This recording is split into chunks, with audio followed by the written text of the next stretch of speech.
आज की हमारी चर्चा उन शिक्षकों के ऊपर है जिन शिक्षकों को आउटसोर्सिंग कर्मचारी तक का दर्जा हासिल नहीं है। अब आप सोचेंगे कि ऐसे तो बहुत से शिक्षक हैं, गवर्नमेंट टीचर या जैसे शिक्षा मित्र हो गए या अनुदेशक हो गए, लेकिन मैं उन शिक्षकों की बात नहीं कर रहा। न मैं आज शिक्षा मित्रों के ऊपर बात कर रहा हूँ, न मैं आज गवर्नमेंट के जो परमानेंट टीचर हैं उनकी बात कर रहा हूँ। मैं उन अध्यापकों की बात कर रहा हूँ जो आपके गली मोहल्लों में खुले स्कूलों में, जिनके पास वो योग्यता नहीं होती है, अगर होती भी है तो बेरोजगारी की वजह से वो उन स्कूलों में पढ़ाने में या पढ़ाने के लिए मजबूर होते हैं। आज उन शिक्षकों के ऊपर हमारी ये वीडियो है।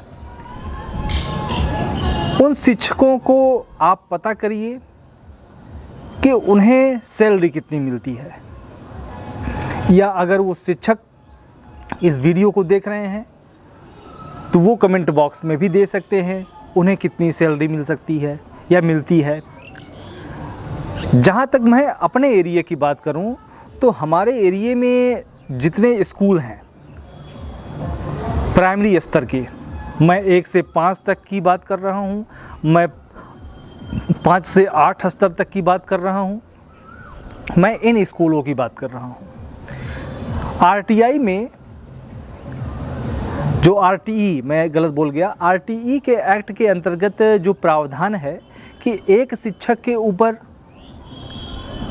30 बच्चे रहेंगे और अगर बच्चे बढ़ेंगे, 60 की संख्या जाती है तो शिक्षकों की संख्या डबल हो जाएगी। लेकिन आप उन स्कूलों में जाके जो वो प्राइवेट स्तर के जो विद्यालय हैं, वो जो खुले हुए हैं, वहाँ जाकर आप देखिए, एक क्लास में, एक कक्षा में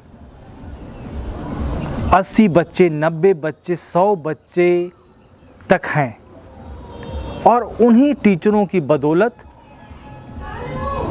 चल रहा है स्कूल। और सैलरी उन्हें कितनी मिलती है?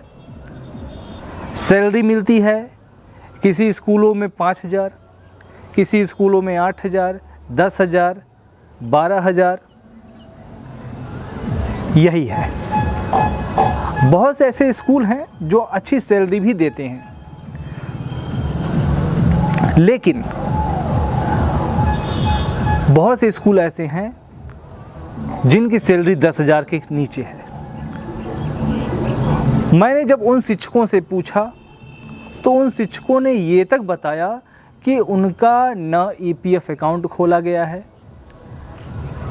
न ईएसआई अकाउंट खोला गया है, वो ऐसे ही काम कर रहे हैं। उनके घर की जीविका कैसे चलती होगी? और सबसे बड़ी बात, सबसे महत्वपूर्ण बात जो मैं वीडियो बनाने पर बाध्य हुआ है, ये कि जो स्कूल प्रशासन है, स्कूल का जो प्रबंधन है, उस प्रबंधन के द्वारा जो गर्मियों की छुट्टियां होती हैं, जैसे जून की छुट्टी, मई की छुट्टी, इन महीनों की भी फीस बच्चों से वसूल की जाती है। पढ़ाई नहीं होती है लेकिन फीस वसूल की जाती है। और सबसे गंभीर बात तो ये है कि बहुत से स्कूल बच्चों से तो पैसे लेते हैं, लेकिन उन टीचरों की सैलरी जो ग्रीष्मावकाश की फीस ली जाती है, उनकी सैलरी उस ग्रीष्मावकाश की नहीं दी जाती उन टीचरों को। तो ये गंभीर मुद्दा है। अब टीचर बोल भी नहीं पाता क्योंकि कोई नियम ही नहीं है, कोई ऐसा रूल्स रेगुलेशन नहीं है जिससे उन विद्यालयों पे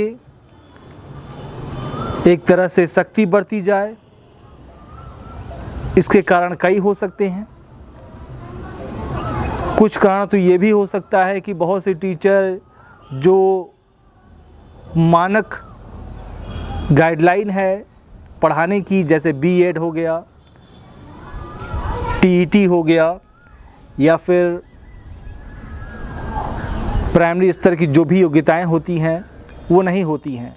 वो कक्षा 12 ग्रेजुएशन करके ही वो विद्यालयों में बेरोजगारी के कारण वो चले जाते हैं और पढ़ाते हैं। तो ये एक बड़ी समस्या है। जो भी अध्यापक इस वीडियो को देख रहे हैं, खास तौर से वो अध्यापक जो वास्तव में इन समस्याओं से जूझ रहे हैं, पीड़ित हैं, तो अपने प्रदेश, अपने ज़िले, अपने विद्यालय का नाम, अपना नाम देना चाहें तो आप दें, छुपाना चाहे तो छुपा सकते हैं, गुप्त रखना चाहे तो गुप्त रख सकते हैं। और कितनी सैलरी मिलती है, पीएफ मिलता है, कटता है या नहीं कटता है, इस संदर्भ में अपनी बात रखें कमेंट के माध्यम से। क्योंकि जब मुझे आज इसकी जानकारी मिली, वैसे जानकारी मुझे बहुत पहले से थी, लेकिन जब मैंने इसे गंभीरता से लिया, सोचा, तो मुझे इस वीडियो को बनाने के लिए मैं बाध्य हुआ। और मेरी कोशिश रहेगी कि इस मुद्दे को और आगे बढ़ाया जाए और आप लोग की समस्याओं को माननीय मुख्यमंत्री, माननीय प्रधानमंत्री तक पहुंचाई जाए। होना ना होना ये बात का विषय है, लेकिन कर्म करना आदमी का काम है। हम संघर्ष करेंगे आपके लिए और इस तरह की जो जुझारू वीडियोज़ है वो आपके लिए हम बनाते रहेंगे।